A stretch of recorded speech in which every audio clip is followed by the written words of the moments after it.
All right, this is chapter 13 of The Boy Who Harnessed the Wind, and this chapter is titled The Restless Inventor.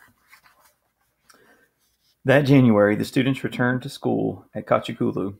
I sat on the road one morning listening to them laugh and joke and talk about their friends and teachers, and when they had passed, I went to my room and closed the door. I still saw Gilbert and the others for games of Bawo, and when they said things like, "So, William, when shall we see you at school again?" or boasted about their grades, I said nothing, or simply told them I'd rather not talk about it. After a while, no one did. It was around then I started noticing the ghosts. Not real ghosts, but boys who dropped out of school and now loitered in the trading center without purpose. I'd see them outside the dry goods store in their bare feet and grimy clothes, waiting for small jobs so they could spend all night in the bar rooms.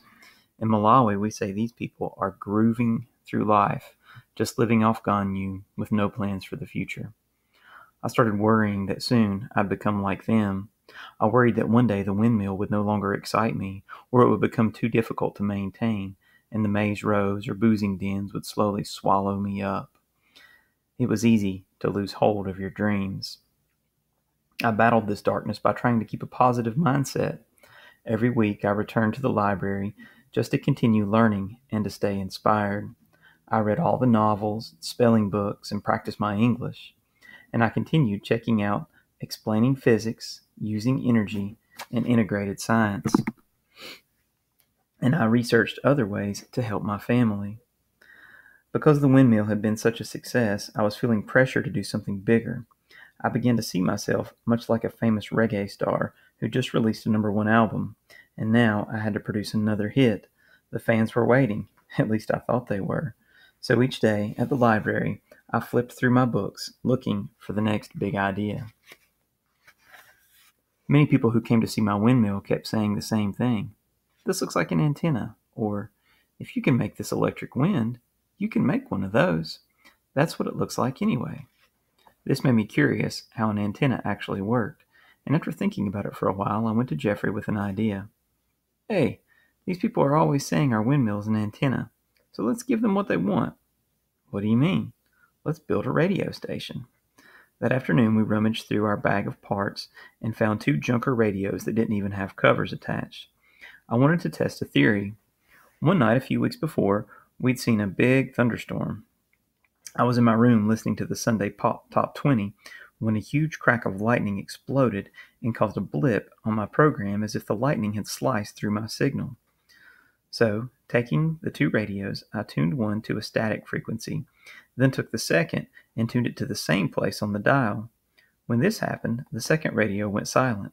No static. Nothing. Was the frequency from one radio penetrating the other, just like the lightning? If that was true, surely I could put my own voice on top of that frequency and let it ride into the next radio. One of the radios I was using was a Walkman with both AM/FM and a cassette player. So leaving the first radio tuned to static, I took the Walkman and switched it to tape mode. I noticed that wires ran from the tape head to the speakers, so I unhooked and reconnected them to the player's condenser, which controls the frequency. Perhaps music meant for the speakers could instead catch a ride on a frequency wave straight into its fellow radio.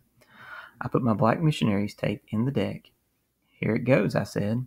I pressed play, and sure enough, the music played loud and clear in the other radio. The Walkman was my transmitter, meaning that if I had 5 radios tuned to the same frequency, they'd all be playing the Black Missionaries. "Now, Mr. Jeffrey," I said, "how can I do this with my voice?" I unhooked the wires from the condenser and reconnected them to a separate speaker which I'd broken off a pair of headphones, turning it into a microphone. I pressed play again and started talking into the mic. "1, 2, 1, 2, I said. I could hear my voice coming from the other player. "Good afternoon, Malawi. This is your host, William Kumkwamba, along with my trusty sidekick, Mr. Jeffrey. Your regularly scheduled program has been interrupted." After that, Jeffrey and I began experimenting with our little radio station. Jeffrey walked outside with the radio while I stayed in my room and started singing his favorite Billy Kaunda songs. Even outside, Jeffrey could hear my voice clearly. I held nothing back. After a while, he shouted, My ears are bleeding! But please, carry on. This is cool. But the farther he got from my bedroom, the weaker the signal. After 300 feet, it completely disappeared, which was probably good for Jeffrey on account of my lousy voice. If we only had an amplifier, we could broadcast to greater distances, I said. But Jeffrey was scared we'd get arrested for messing with the government's frequencies. People kept saying the same nonsense about my windmill. You better be careful, or ESCOM will come and arrest you. If the first people to experiment with great inventions such as radios, generators, or airplanes had been afraid of being arrested, we'd never be enjoying any of those things today. Let them come arrest me, I told them. It would be an honor. Soon, I was attacking every idea with its own experiment. Over the course of the next year, I was constantly planning or devising some new scheme. And while the windmill and radio station had been successful, I couldn't say the same for other ventures. The project I was most excited about was a water pump, which had been part of my original idea that day in the library. Just as I'd done with my windmill, I first designed an experimental pump so I could play around with the concept. I modeled it after a picture in explaining physics of a standard force pump, which uses a piston and series of valves to push water through an outlet. The best example was the hand pumps my mother and sisters used in Wimbe to get our water. My goal was to build a pump over the shallow well at our house. It was nothing but a 40-foot hole where we took water for washing clothes and floors. It wasn't clean enough to drink. The only way to get the water was by using a long rope and a bucket. To pump water, I'd need a pipe, and one that was long enough to reach the bottom of the well. Just a few days earlier, I'd stumbled over some irrigation pipes buried in the ground at the scrapyard that I must have overlooked. Taking my hoe, I went one morning and dug them up. The first was a wide PVC pipe, which I used as my outer barrel. I placed it down the well until I felt it hit the bottom. The second pipe was metal and slightly thinner, perfect for my piston. Mr. Godston then welded a round metal washer at the end of the pipe and left its center hole open. Around the washer, I attached a thick piece of tire rubber that acted as a seal. I then had Godston bend the top of the pipe to make a handle. When the metal pipe was pushed up and down, it created a type of vacuum inside the outer PVC pipe. When you pulled up, the water was sucked into the plastic pipe. When you pushed down, the rubber seal opened and pushed the water to the surface, then out a small hole and into a bucket. But the problem was the rubber valve created too much friction against the plastic pipe. My mother and sister tried using the pump along with some other women, but they found it too difficult to operate. I can't manage this thing, my mother said. It feels stuck. I tried greasing the pipe, but the cold water made the grease too thick and clumpy. After a while, I gave it up. The pump was a failure, but it was nothing compared to my attempt to create biogas. As I mentioned earlier, deforestation in Malawi has made it difficult to find firewood for cooking, and gathering wood only adds to the destructive cycle. A good harvest of maize usually gave us enough dried cobs to burn for about 4 months, but once those were finished, the hunt for wood began. In addition to fetching water in Wimbe, my mother and my sisters routinely walked 2 miles to the small blue gum forest near Kachikulu to cut down a bundle of thin trees, a chore that took at least 3 hours. This wood was still green, and burning it produced thick white smoke that poured from our kitchen windows. Looking inside, I'd see my poor mother stirring the pot of enzima, squeezing her eyes closed as tears ran down her cheeks. All the girls in my family developed nasty coughs each year. In Malawi, this is every woman's burden. I knew these journeys to find wood would only get longer and longer. Plus, the deforestation would only create more devastating droughts and floods. Someone had to save our women and trees, and I thought, why not me? Ever since I'd built the windmill, women asked me, does electric wind allow your mother to cook? The answer was no. My windmill didn't supply enough voltage to power a hot plate, much less an electric stove or oven. But a few weeks earlier, I was experimenting with wires and batteries and struck upon an idea. I took a long piece of copper wire and wrapped it 20 times around a thick piece of grass, the kind that we use to build our roofs and fences. I connected both ends to a 12-volt battery and felt it heat up. Soon the wire was glowing red hot, and the grass caught fire in my hands. It was a simple kind of stupid experiment, but it really got me thinking. Maybe something like this could boil water. I couldn't place a metal pot atop a coil of water because it would act as a conductor. A clay pot was too heavy and would crush the coil, so I built a kind of magic wand using an empty ballpoint pen. These kinds of coils existed already. I'd seen them in the trading center, but they were powered by Escom electricity. I connected mine to a 12-volt battery and dipped the coil into the water. In about 5 minutes, it was boiling. But this was too simple. I had to go bigger. My integrated science book had a small section on alternative fuels, such as solar and hydro, both of which I'd studied. But it also mentioned something called biogas, which is made by converting animal poop into fuel to use for cooking. The book described a long process to get this gas. First, you had to bury the poop in a pit, and then wait for months and months before the gas could be trapped with a valve. But I couldn't be bothered. I don't need a pit, I thought, and I certainly don't need to wait that long. So I devised my own plan. I snuck into my mother's kitchen and snatched the round clay pot she used for making beans. Now all I needed was the organic matter, as the book described it, and I didn't have to look too far. Across the compound, Aunt Chrissy kept 2 goats in a wooden pen behind her house, and the ground was covered with their marble-shaped poop.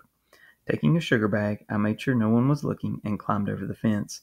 I filled the sack until it was spilling over and walked back to the kitchen. My mother was busy in the garden, which gave me plenty of time to work. First, I dumped the poop into the pot and filled it halfway with water, causing the brown, grassy balls to bob and float. I then covered the top of the pot with a plastic jumbo bag and tied a rope around the lip, sealing it tight. For my valve, I clipped the top off of a radio antenna and poked a hollow tube through the center of the plastic.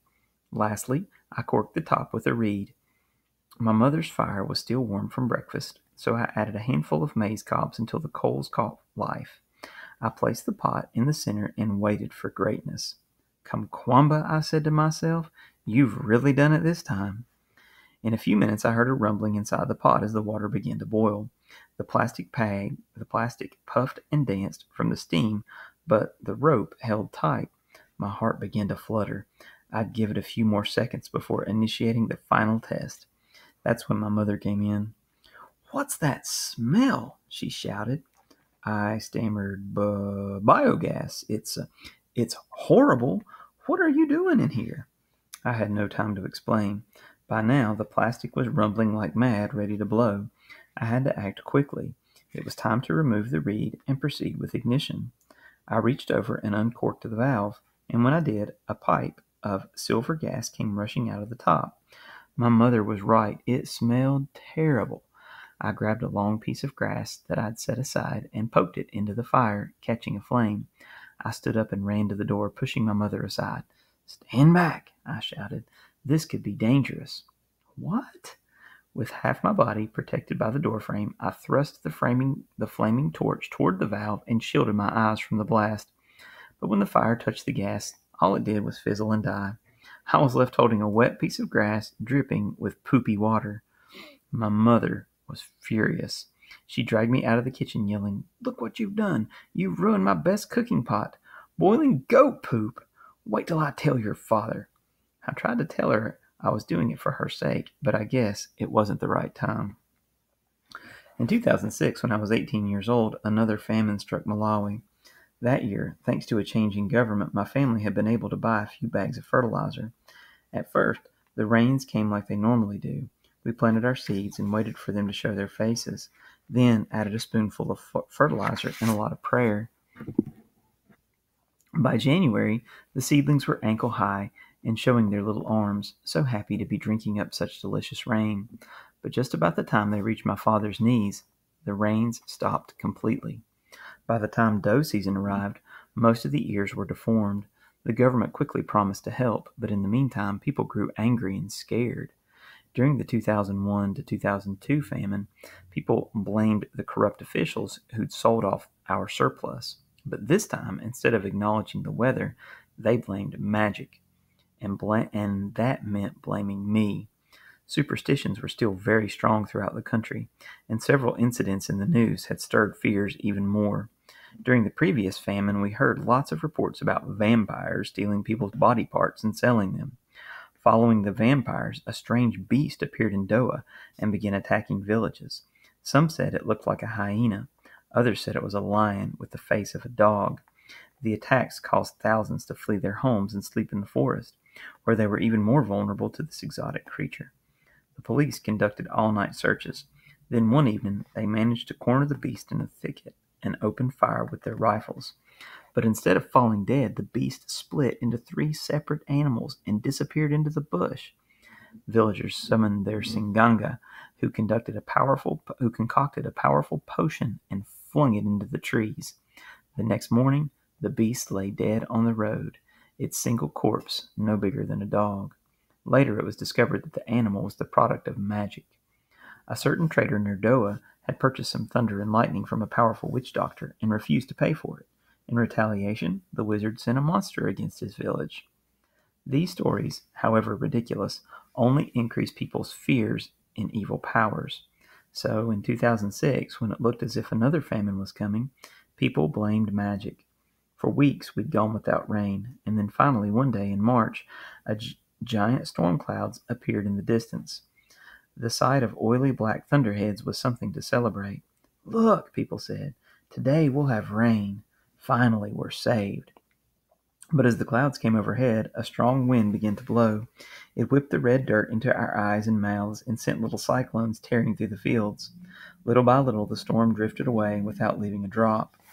With nothing but the scorching sun left in the sky, people gathered at my house and pointed up to my windmill. The blades were spinning so fast the tower rocked and swayed. "Look, this giant fan has blown away the clouds. His machine is chasing away our rain. This machine is evil." "It's not a machine, it's a witch tower. This boy is calling witches." "Wait a second," I said. "This drought is all over the country. It's not just here. An electric wind is not the cause." "But we saw it with our own eyes," they said. I was afraid these people would return one day and tear down my windmill, or worse. All the next week I stayed inside. I even stopped the blades during the day so they wouldn't raise more suspicions. At the trading center, people approached Gilbert. "You can tell us the truth," they said. "Is it true what he says about this electric wind, or is he really a witch?" "He isn't a witch," Gilbert answered. "It's a windmill, a scientific machine. I helped him build it." "Are you sure?" "I'm sure. You've seen it for yourself." Many of them had even used my windmill to charge their mobile phones. But placing the blame on me helped them overcome their fears about the famine. Luckily, not long after that, the government stepped in and released tons of maize on the market. A few months later, some aid agencies arrived and offered more assistance. No one starved or died. A catastrophe had been avoided, but still it underlined the kind of backwardness in our people that really frustrates me. And that's the end of chapter 13.